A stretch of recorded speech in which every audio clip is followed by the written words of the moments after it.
Now we look at fitting interactions, or moderating variables. In the GLM world, we call them interactions. In the social sciences, they are called moderators. So far we've assumed that the effect of each predictor is the same regardless of the levels of other factors. For example, in the earlier video on model interpretation, we said that the multiplier for being male is 1.073. And the multiplier for having an importance of faith score of 2 is 0.947. Then we string these together to get a final predicted value for each respondent. We assumed that the importance of faith effect was 0.947 regardless of whether the person was a male or female. But maybe it should be lower if it's a male and higher if it's a female, or vice versa. In other words, maybe the effect of one predictor is dependent on what level another predictor takes. Testing interactions or testing moderators helps us tease that out. Select one of the variables you want to interact, such as importance of faith, and pick the other one from the interaction drop-down here, such as gender. Then just click the Create Interaction button. The interaction between importance of faith and gender will appear down here. Just interacting it like this doesn't actually put it in the model. We still need to tick the box and fit the model to actually include it, just like any other predictor.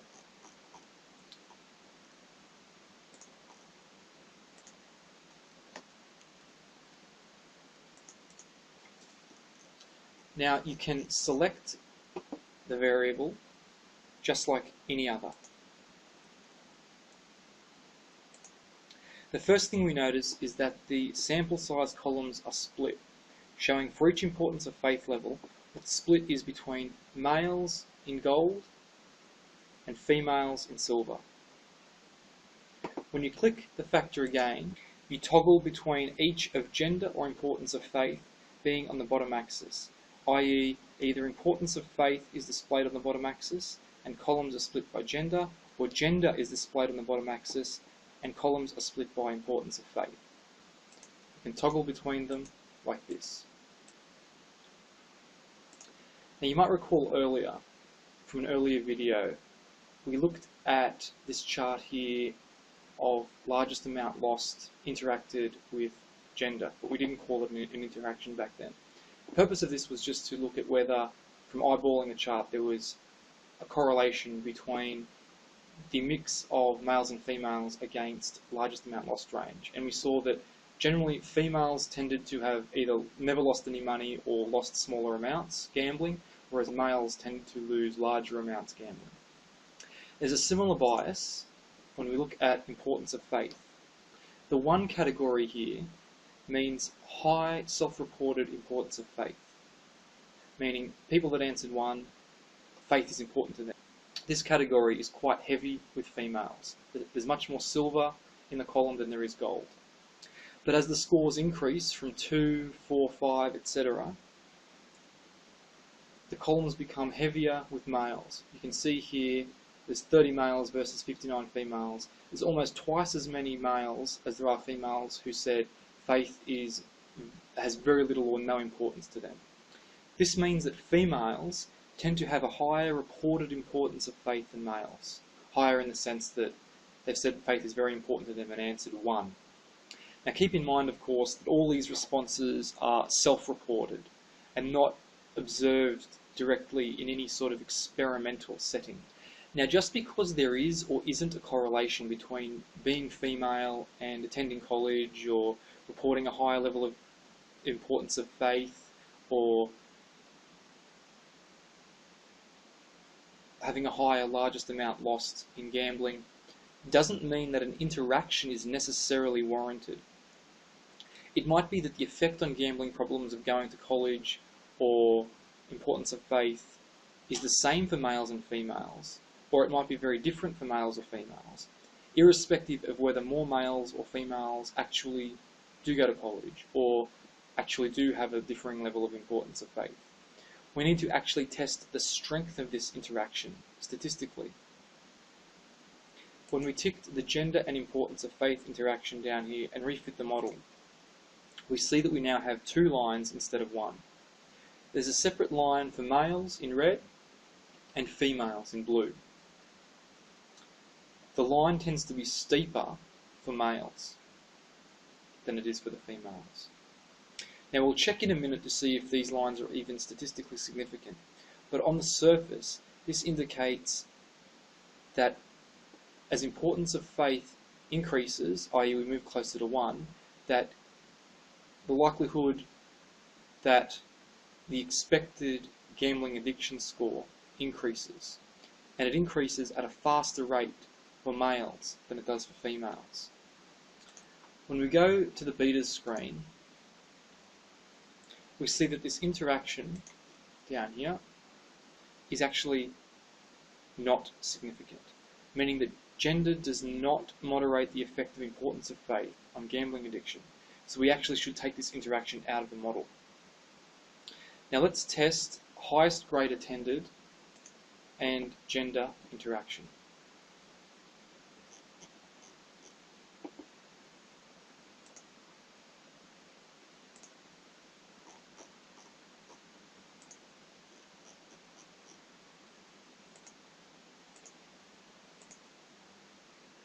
So I'm adding this gender highest grade attended interaction, taking out the importance of faith interaction, and fitting the GLM. On the face of it, it seems that males who finished in 9th through 11th grade, 12th grade, technical school, or 4 years of college have higher gambling addiction rates than females. But males in other highest grade attended levels, such as 1st through 8th grade, 1 through 3 years of college, and professional school, have lower gambling addiction. Now this pattern doesn't seem intuitive because it jumps around instead of trending consistently. Checking the betas again, we see that there's a bit of a mixed bag of what is significant and what isn't. There are some ticks and some crosses. So I would be inclined to take this highest grade attended with gender interaction out of the model too. Now just a small technical diversion, but when you include an interaction in the model like this, you also need to ensure that the variables making up this interaction, in this case gender and highest grade attended, are also ticked, which they are.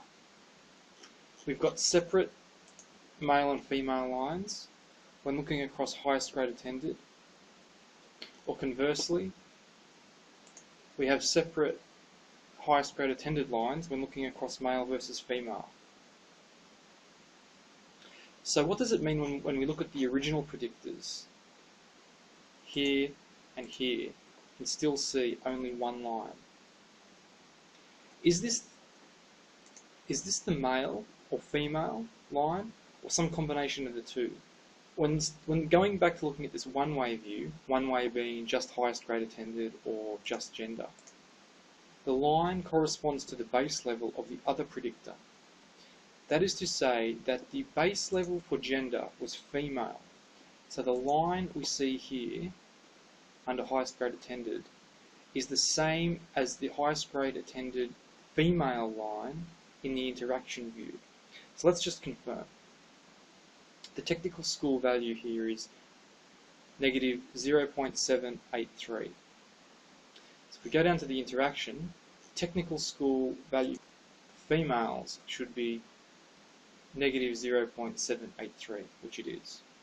Thus, if you want to see both lines on the chart at once, you need to look at the interaction variable, as we have been.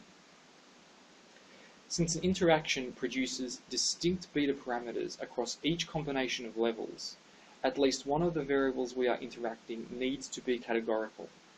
We can interact categorical variables with other categorical variables, which we just did, since highest grade attended and gender are both categorical.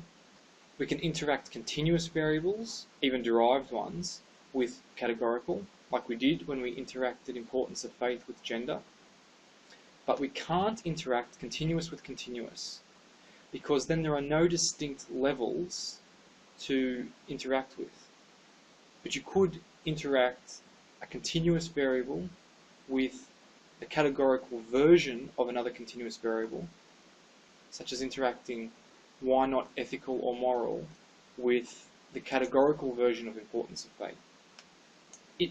The interaction chart, because it can get quite cluttered, as you can see particularly with this example here, the confidence intervals are not shown on the interaction charts. This is purely to not make them more cluttered than they already are. In order to see the confidence intervals, you just need to go back to the betas screen, and we can see the confidence intervals here and the z values calculated accordingly. In order to justify including an interaction, not only should the interaction itself be significant, but the constituent predictors should be too. The constituent predictors being importance of faith and gender. In this case, importance of faith is not significant, and gender is also not significant. So we would remove gender from the model, remove importance of faith, and as a result we couldn't even have an interaction in there between importance of faith and gender, because we need to have all of the constituent variables in there to even consider having an interaction. So we would need to take this interaction out. So how do we know when to fit interactions like this? Well, there are three basic ways. First, you might already know that some relationships like this exist because you are familiar with the data or process being modelled, such as having read previous studies on the effect of gender or education level on gambling addiction. This might even be the research hypothesis that you are studying. Secondly, you can use trial and error to fit different interactions and keep the ones that make sense and are significant. Thirdly, you can use machine learning to find complex relationships within data that indicate the existence of interactions. We will start discussing machine learning in the next video.